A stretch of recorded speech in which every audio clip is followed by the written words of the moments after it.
Scorpio, welcome back sa inyong reading. So, alamin natin guys ang iyong mga messages galing sa iyong tao.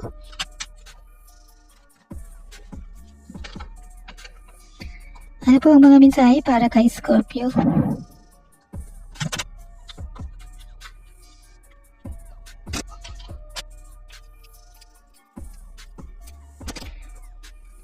Sabi po dito, I'm here for you no matter what.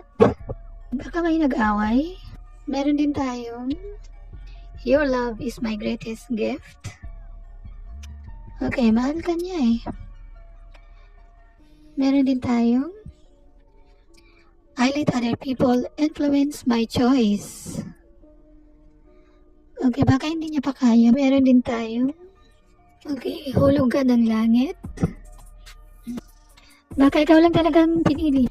So, meron din tayong sana masaya ka. Ano ba? Ay, naghiwalay? I don't feel like I am good enough for you. Parang kulang daw siya sa inyo. Kayo na lang umalam guys. Meron din tayong I am very attractive to you. Very attractive siya. So, gwapo, maganda. Kayo na lang umalam kung kanino. Hindi po lahat makaka-relate. Okay, clarify natin guys kung ano pa ang ganap para sa inyo.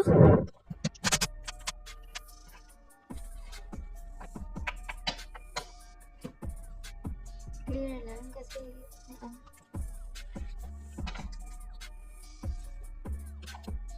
okay, Scorpio, meron tayong the grind.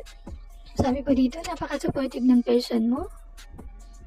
So, kayo na lang umalam, reversal ang energy. Pwede ikaw yan, pwede sa person na talagang supportado para sa inyong dalawa. Meron din tayong dadandalyon. Ito po ay, sabi po dito, maswerte kayo sa kanya. Or, vice versa din po yan. At saka meron din tayong levity. May tao, hindi siya seryoso. So, hindi naman po kayo yan. O pwede, wala pa. Energy lang naman po ito. Okay, ulong ko lang to. So, clarify natin.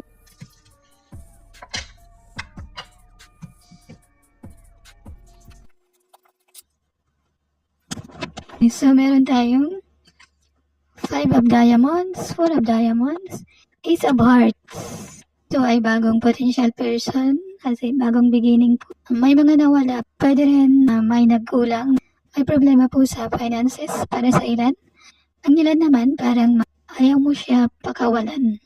At saka nagsisignal po ito kung maaari daw ay buksan nyo yung puso nyo para sa mga bagong tao. Kung doon naman daw sa existing na relasyon, mga bagong umpisa para sa inyong dalawa. Or pwede rin ito ay isang spiritual journey. So positibo po ito. Alamin naman natin bakit nandito si Dadandalion.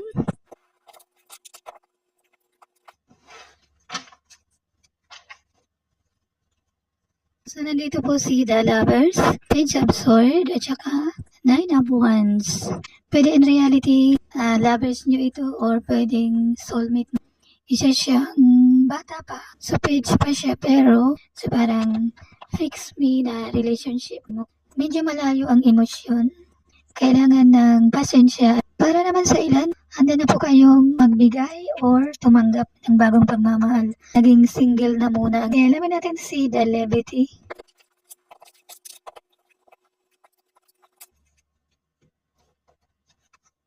Okay, sa Scorpio meron tayong The Hermit, 7 of Cups, 7 of Hearts, 9 of Diamonds.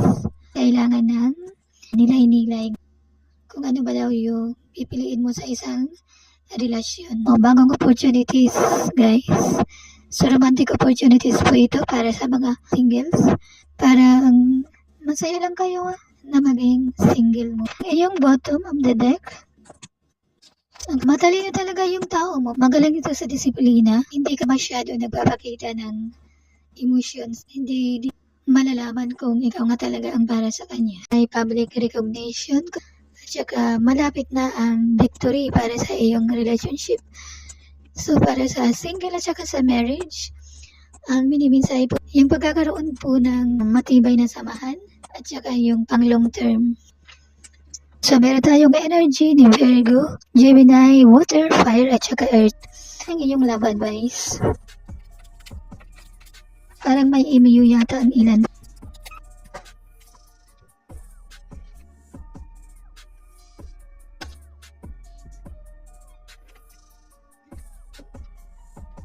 Okay, meron po tayong give your relationship a chance. Work on your partnership. Ayan, meron din tayong wedding. The situation involves marriage. Kayo na lang umalam guys, may marriage daw. Meron din tayong keep an open mind. Your soulmate may differ from your usual type and expectations. So, importante po guys, be open mind. So, meron din tayong retreat. It's time to disconnect from the world. So, Scorpio, yun lang naman ang para sa inyo. Thank you for liking, subscribing, and commenting. Spread naman na take 2 in 1. I love you all. Thank you and God bless.